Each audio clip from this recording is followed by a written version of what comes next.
The fall of man. Genesis 3, 1-24. Genesis 3. Now the serpent was more crafty than any other beast of the field that the Lord God had made. He said to the woman, "Did God actually say, 'You shall not eat of any tree in the garden'?" And the woman said to the serpent, "We may eat of the fruit of the trees in the garden, but God said, 'You shall not eat of the fruit of the tree that is in the midst of the garden, neither shall you touch it, lest you die.'" But the serpent said to the woman, "You will not surely die, for God knows that when you eat of it, your eyes will be opened, and you will be like God, knowing good and evil." So when the woman saw that the tree was good for food, and that it was a delight to the eyes, and that the tree was to be desired to make one wise, she took of its fruit and ate. And she also gave some to her husband who was with her, and he ate. Then the eyes of both were opened, and they knew that they were naked. And they sewed fig leaves together, and made themselves loincloths. And they heard the sound of the Lord God walking in the garden in the cool of the day. And the man and his wife hid themselves from the presence of the Lord God among the trees of the garden. But the Lord God called to the man and said to him, "Where are you?"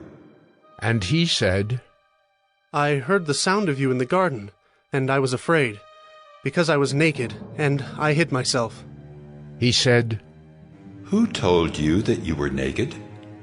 Have you eaten of the tree of which I commanded you not to eat?" The man said, "The woman whom you gave to be with me, she gave me fruit of the tree, and I ate." Then the Lord God said to the woman, "What is this that you have done?" The woman said, "The serpent deceived me, and I ate." The Lord God said to the serpent, "Because you have done this, cursed are you above all livestock, and above all beasts of the field. On your belly you shall go, and dust you shall eat all the days of your life. I will put enmity between you and the woman, and between your offspring and her offspring. He shall bruise your head, and you shall bruise his heel." To the woman he said, "I will surely multiply your pain in childbearing. In pain you shall bring forth children. Your desire shall be for your husband, and he shall rule over you." And to Adam he said, "Because you have listened to the voice of your wife, and have eaten of the tree of which I commanded you, you shall not eat of it. Cursed is the ground because of you. In pain you shall eat of it all the days of your life. Thorns and thistles it shall bring forth for you, and you shall eat the plants of the field.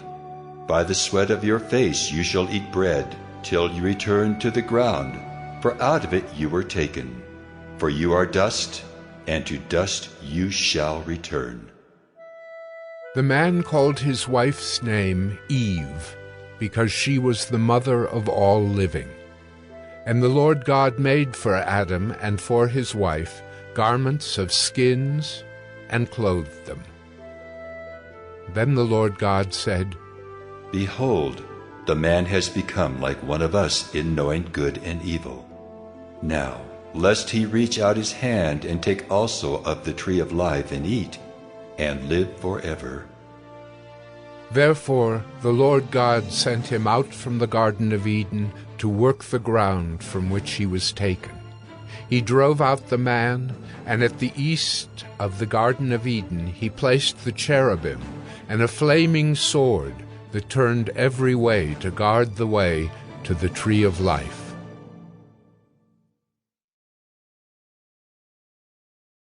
like, follow, and share. God bless you.